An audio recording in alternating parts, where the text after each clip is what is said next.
Luoyang, one of the oldest cities in China, is full of culture, history, and flowers. It served as the capital for 13 ancient Chinese dynasties, and its name translates to the city on the sunny side of the Luo River. In spring, tourists come here mainly for the peonies. Peonies are very beautiful and give people a feeling of grace and luxury. It's my third time in Luoyang. The flowers are so big and beautiful. Chinese people like how colorful and gorgeous they are. They have a particularly good meaning. The peony symbolizes wealth, prosperity, happiness. And here in Luoyang, in the peony capital of China, it's definitely flower royalty. The peony, or mudan, is referred to here as China's unofficial flower. The Luoyang peony has been cultivated here for over 1,500 years, reaching its peak in the Song dynasty.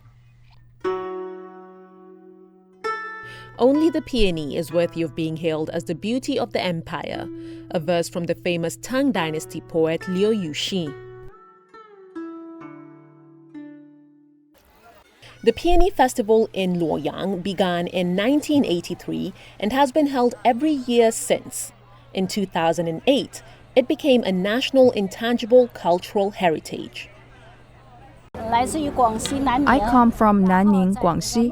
The peonies are at their peak during the Luoyang Peony Festival. I accompanied my mother here to see the flowers.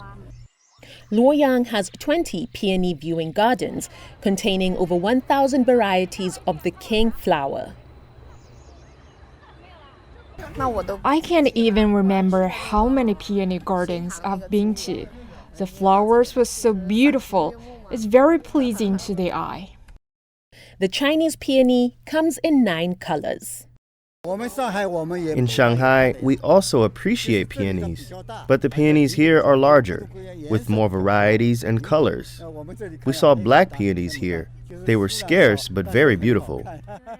The flower is planted in over 5,500 hectares across Luoyang.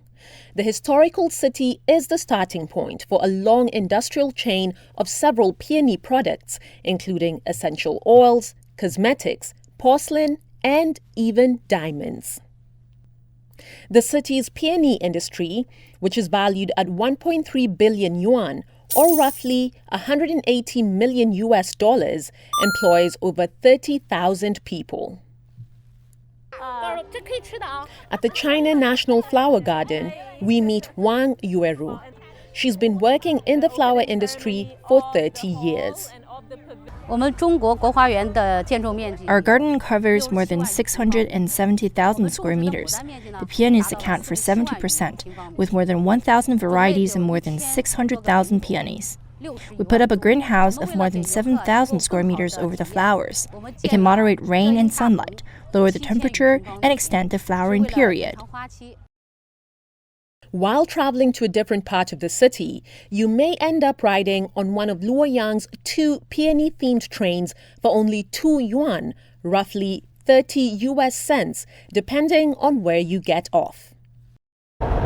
So this ticket gets you into one of these, a peony-themed train launched by local authorities in Luoyang in late March in honor of spring season, as well as the Mudan festival.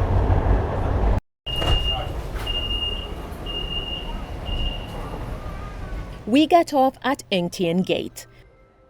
Built in 605, it served as the south entrance to Luoyang's palace during the Sui and Tang dynasties. The palace even once hosted China's first and only empress, Wu Zetian.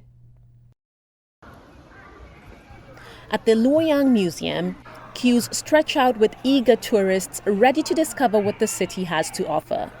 Over 20,000 cultural relics are collected here. During the Peony Festival, the daily number of visitors reached the maximum. We expanded the quota to 15,000 people per day, and they are fully booked out 3 days in advance. The museum has been holding a peony exhibition to coincide with the festival. This winding stone path and illuminated walkway lead to a mystical world, well over 1,500 years old.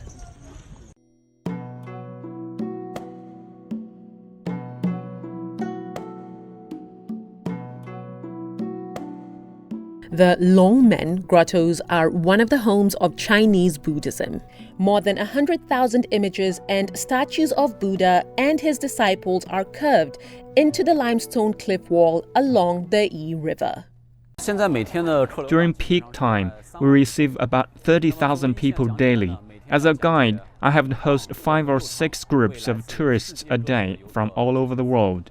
At the Longmen Grottos, and in special times of the year, you have a choice. You can either come during the day or you can come in the evening. Now, I've done both, and I'll tell you this. There's definitely a reason why they recommend the nighttime tour.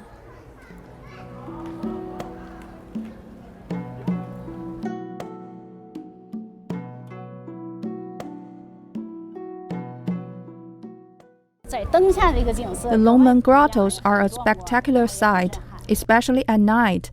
The scenery under the lights is particularly stunning. I think the grottos are very mysterious. The miraculous craftsmanship makes me emotional. I admire the work of our ancestors. The highlight of the statues is the Losana Buddha, standing over 17 meters high and built during the Tang Dynasty. It commemorates the move of the capital from Datong to Luoyang during the Northern Wei Dynasty. In a 2024 report, Ctrip listed Luoyang on its top 10 list of popular destinations for flower tourism. Authorities say that from April 1st to 15th of this year, around 10 million tourists visited Luoyang, generating over $1 billion in revenue.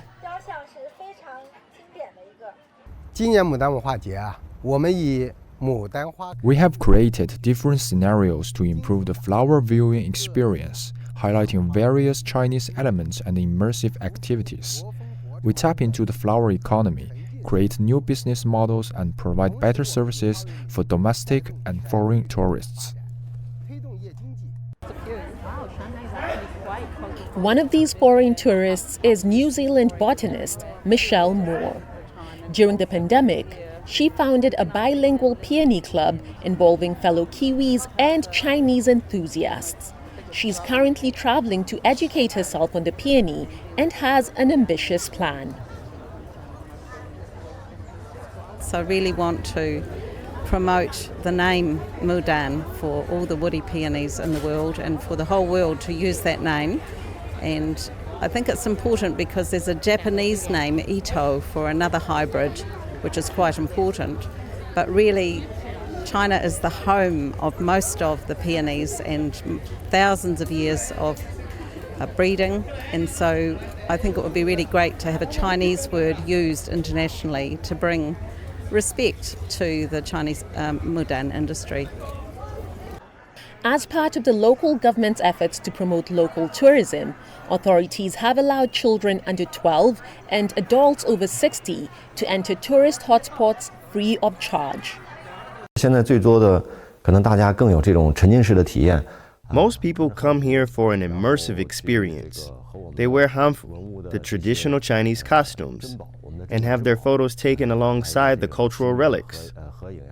In 2023, the Luoyang Museum had a record 2.2 million visitors. I believe we will top that this year. I think wearing hanfu is a part of Chinese cultural inheritance. Everyone here wears it like this. Luoyang is fascinating. It's as if every nook and cranny has a story spanning centuries, maybe even millennia. Idah Waringa, CGTN, Luoyang, Henan.